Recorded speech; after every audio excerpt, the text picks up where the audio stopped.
Hi everyone, just a quick one today. I'm out at the bike. A couple of times now, mainly my dad pointed it out. After taking off the rear pegs, you end up with that quite sharp bit sticking out. It caught me on the other side a few times when I've been manoeuvring the bike in the garage. So the old chair legs.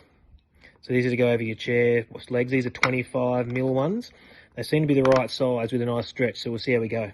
Because you want it tight as you can get it on there. I think it might be easy to get the top on first and then spread the bottom on. There we go. Oh, that's beautiful. That's good as. That ain't going nowhere. Perfect. I thought I might have to put something through the hole in there. I didn't really want to have to, but you can't get that off once it's on. So that's perfect. So $3 for a pack of 4, your 25mm